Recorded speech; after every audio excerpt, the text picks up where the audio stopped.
Hi guys, and welcome to another pickups video.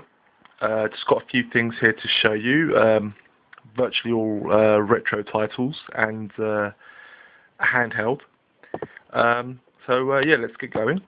First thing I got was a PSP 3000 model. For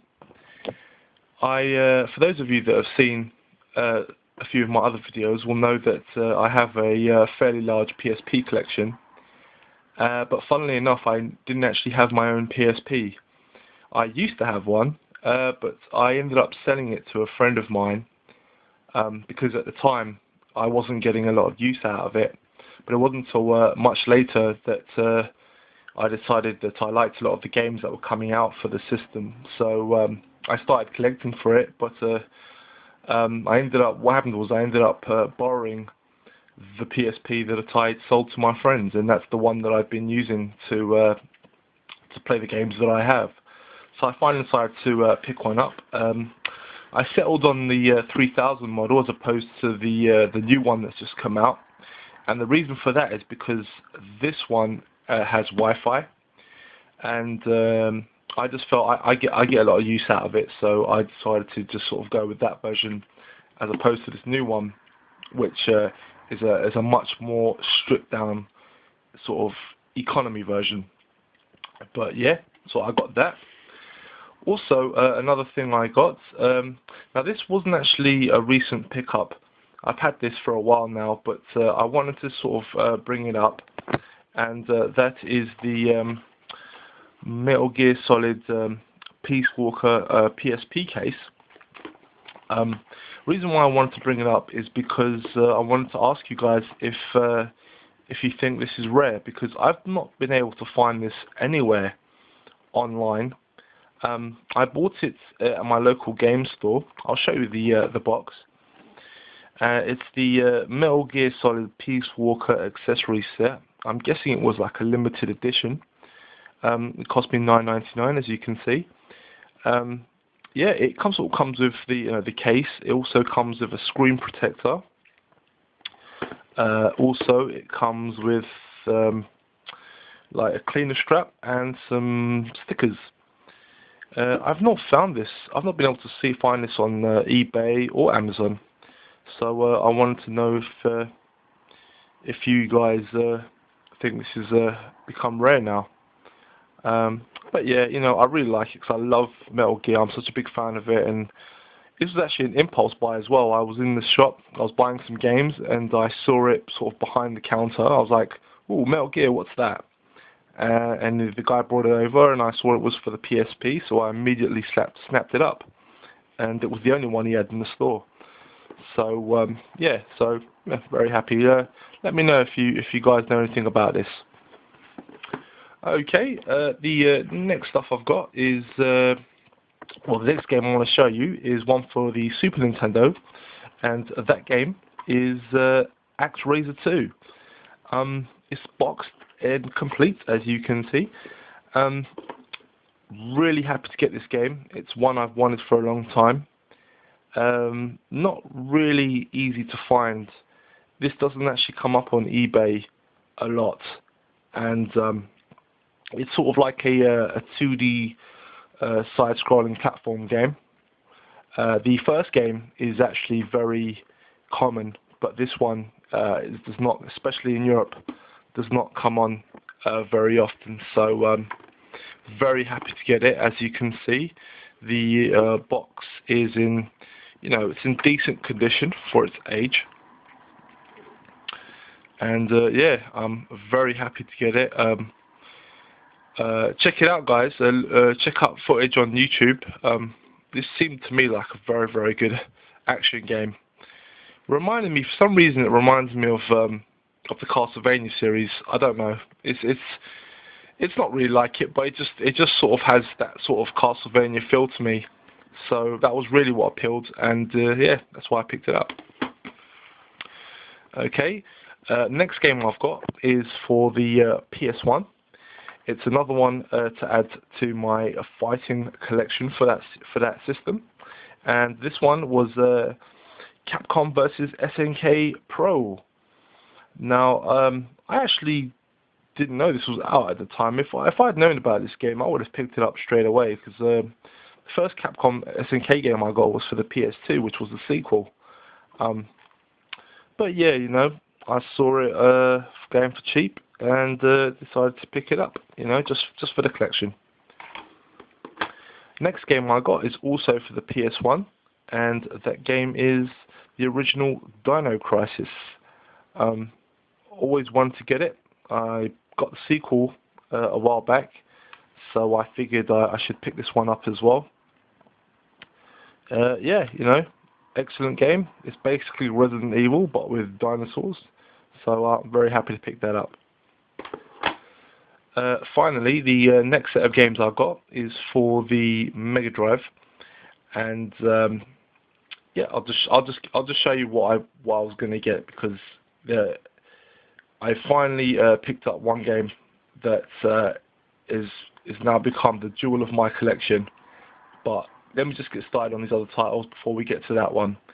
So yeah, the first game I got was Comix Zone, a really great 2D sort of platform fighting game. Now, I actually wrestled with getting this or not, and the reason for that, it's nothing to do with the game itself. It's a great game, but the reason for that is because I'm not really a hardcore collector. I'm not trying to go for no full collections. I didn't want to buy any game for the Mega Drive that I already had on the Mega Drive collection that came out on the PS3 and Xbox 360. And this was the games that was one of them, so I did sort of break my own rule with getting this game. The only games that were the exception was the Streets of Rage series, because I wanted to have those all in the original Mega Drive format. But all the other games that are on that compilation, I said to myself that I would not get because of shelf space and other reasons. But I couldn't resist. I really like this game, and I just sort of felt, you know what, I want this game. Yeah, so I picked this one up.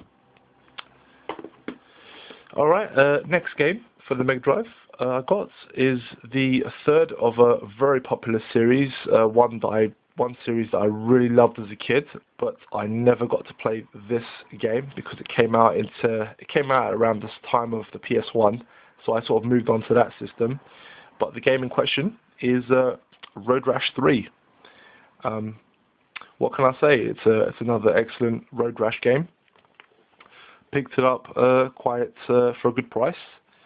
Got it on eBay, but it's been really annoying because people have been really overcharging for this game. I've no idea why, but I had to buy my time for a long time to get this, and I finally got one in the condition I was happy with, and for a good price. It's complete, like Comix Zone as well. Comix Zone is complete. And yeah, just finally glad to add it to the collection. Okay guys, finally, this game was the game that, if you'd seen my previous video, I'd mentioned the game that I really wanted to get, and it was going to be a big one, an expensive one, but this was the game, along with Alien Soldier that I got previously, which was on my seriously to get list for the Mega Drive. And I'm finally glad that I have it. I sort of feel relieved now that this is out of the way, because it was a game that hardly ever came on eBay. And the game in question is The Punisher. So happy to get this game. It is complete. It took me a while. I got this on eBay, and originally this was on bid, and I ended up losing the bid. It ended up at like 200 quid or something stupid like that. So I lost out, and then about a month later, it was relisted because the seller said that the guy that won it, and he even named the guy. I guess he was really angry at the guy because he actually put his name on the listing as not going through with the payment. You know, he sort of just decided, like, the guy didn't want to pay, so he had to relist it, and he had it as a buy it now, but also with a best offer, because the price he was asking for, I think it was 270. Sorry, not two. Someone talking about 270, 170, and I was not willing to pay that, so I put in a bid. I honestly thought he wasn't going to accept it because he took his time answering back. But he eventually got through and he accepted it, and I'm very happy with the condition, and I'm very happy to finally have this game in my collection. For those of you that don't know about this game, it is a Streets of Rage sort of 2D side-scrolling beat-em-up, where you get to play as the Punisher, obviously, but also as Nick Fury. You can see him in the background there. Really good game. It's kind of weird playing this game for me because I have this. I have the arcade version on emulator. I have tons of 2D side-scrolling beat 'em ups on my PC, and I'm very used to playing this game as the arcade version, and I've completed it dozens of times. So playing this for me felt kind of weird because it's very faithful to the arcade version, but it's a lot more sort of stripped down. Still excellent in its own right, but it doesn't hold a candle to the arcade version. It does a good job, but it's just not. The arcade version is far superior. But yeah, finally glad to have it, and definitely a jewel in my own Mega Drive collection. Okay, guys, that's it for now. Thank you very much for watching. And I will see you again next time. Thank you. Bye.